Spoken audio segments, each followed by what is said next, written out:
छोटे से कच्चे मकान में सड़क के किनारे एक बुजुर्ग महिला कराहती है, दर्द से परेशान होती है तो एक करोड़पति महिला एक बड़ी सी गाड़ी में बैठकर आती है और जैसे ही वो अंदर आती है, उस माँ की हालत को देखकर वो बहुत ज़्यादा परेशान होती है और उसके पैरों के पास बैठकर उससे पूछने लगती है कि आप इतने परेशान क्यों हो?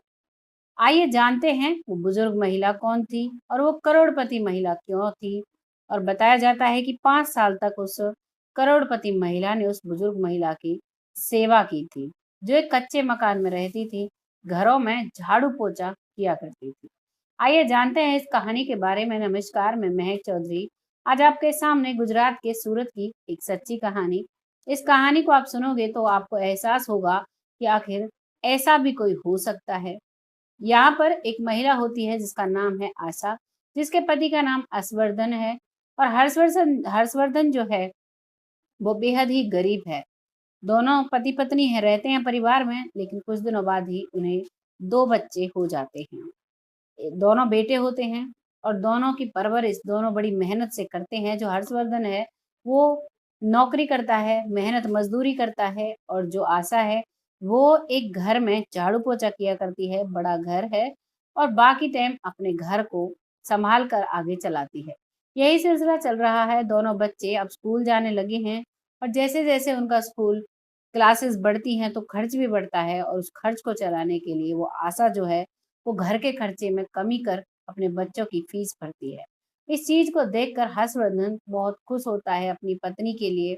बहुत ही भगवान को शुक्रिया अदा करता है कि मुझे ऐसी जीवन संगिनी दी जो हर परिस्थिति में मेरा साथ दे रही है। वो इस चीज से बड़ा ही शुक्रगुजार करता था भगवान को, और ऐसे ही जीवन चल रहा था।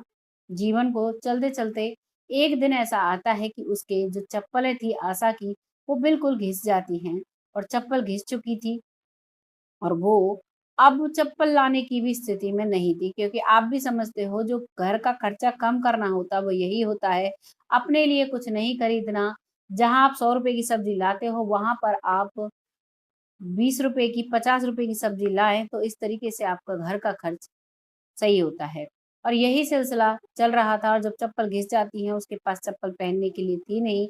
उसके चप्पल की बद्दियां ठीक थी, लेकिन तलवे घिस चुके थे। तभी वो सुबह किसी काम से जब बाहर जा रही थी तो पड़ोस के ही बगल में कुछ चप्पलें खाली प्लॉट में पड़ी हुई थी, जो दो एक जोड़ी चप्पल थी जिनकी बद्दियां टूटी हुई थी।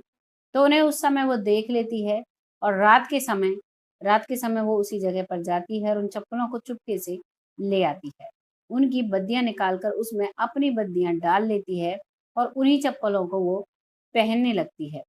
पहनती है और अपना काम चलाती है। जब उन्हें लगता है कि कोई देखेगा तो क्या कहेगा, तो अपनी जो साड़ी वो पहनती थी उसे इतने नीचे बांधती थी कि वो उसमें छुप जाती थी। किसी को नहीं पता होता था कि उसने कैसी चप्पल पहनी हुई है। ऐसे ही चलते-चलते, मेहनत करते-करते दोनों पति-पत्नी बड़े संघर्ष के साथ अपने दोनों बच्चों को सरकारी नौकरी दिला देते हैं, और सरकारी नौकरी जब वो लग जाते हैं तो उसके बाद वो बेहद ही खुश होते हैं दोनों, और सोचते हैं कि अब तो हमारा गुजारा घर पर ही हो जाएगा। लेकिन उनका सोचना गलत था, क्योंकि जो हर्षवर्धन था वो तो कहता था कि घर रहो, अब तो बच्चे खुद करेंगे, लेकिन जो आशा थी वो बहुत ही मेहनती किस्म की महिला थी, और मेहनत के बल पर वो काम करना चाहती थी। तभी वो कहती है कि बच्चों को कुछ मेहनत करने दो, कुछ हम करते हैं और भी मेहनत होके तरक्की ज्यादा करेंगे। अभी जब तक हमारे हाथ पैर चल रहे हैं तो हमें मेहनत करनी चाहिए। और आशा अब भी उस घर में काम किया करती है, अपनी मेहनत करती है, लगातार अपनी जो सेवा वो इस घर में दे रही थी वो देती है। यूं ही सिलसिला चलता रहता है। दोनों बेटे सरकारी नौकरी लग जाते हैं, और सरकारी नौकरी लगने के बाद अब वो अपनी अपने जगह पर सेटल हो जाते हैं। तभी वो पति पत्नी सोचते हैं कि हमें अपने बेटों की शादी करनी चाहिए, और दोनों के लिए एक ही साथ में दो लड़की ढूंढ देते हैं। दोनों की एक ही मंडप में वो शादी करा देते हैं। वो कम बजट में भी होती है और एक साथ जिम्मेदारियां पूरी हो जाती हैं। जैसे ही शादी होती है, शादी होने के बाद दोनों जो लड़के थे वो अपनी अपनी पत्नियों को अपने अपने साथ ले जाते हैं। इस पर भी दोनों पति पत्नी को कोई ऐतराज नहीं था। वो सोचते थे कि हमारा तो कच्चा सा घर है, कोई बात नहीं, वहां पर कम से कम पक्के मकान में तो बच्चे रहेंगे। और इसी बात से समझौता कर आराम से अपने घर में रहते हैं, वही अपना अपना काम किया करते हैं। अब जो त्योहार आते उन पर कभी कभार वो आ जाया करते, कभी कभी नहीं भी आ पाते, कह देते माँ जी बाबूजी काम लगा हुआ है, और ऐसे ही जिंदगी कट रही थी। एक दिन बीमारी के चलते हर्षवर्धन की देहांत हो जाता है, और उसके बाद अब आशा देवी अकेली पड़ जाती है। आशा जो है वो अभी भी अपना काम नहीं छोड़ती है और मेहनत करती रहती है, लेकिन उसे अपने पति का बहुत गहरा सदमा था। ऊपर से 2-2 बेटे पैदा किए, वो भी साथ नहीं रहते थे। तो उसे अब कहीं न कहीं दिल दुखता है, और वो थोड़ी बहुत टेंशन लेती है, और कुछ उसका शरीर भी बुढ़ी हो चुकी थी, और अब वो अपने घर पर ही बीमार पड़ जाती है। जब बीमार पड़ती है, पहले दिन अपने काम पर नहीं जाती, तो जिनके यहाँ काम पर जाती थी वो सोचते हैं कि आज अम्मा कैसे नहीं आई। इंतज़ार करते हैं, सोचते हैं हो सकता है कोई काम लग गया होगा, लेकिन दूसरा दिन होता है, फिर से दूसरे दिन वो नहीं आती है, और दूसरे दिन उस घर की बहू, जो कि बहुत ही पैसे वाली होती है, एक बड़ी-सी गाड़ी लेकर अपने घरवालों से इजाज़त लेकर, अपने सास-ससुर से इजाज़त लेकर उन्हीं के पास पहुँच जाती है। और जैसे ही वो उन्हें देखती है, तो जो बुजुर्ग महिला है वो उठने लगती है खाट में से, और जैसे ही उठती है तभी वो जो महिला जाती है जिसका नाम होता है अर्चना, वो कहती है, माँ जी लेटे रहो, क्या हुआ, तबीयत खराब हो गई क्या?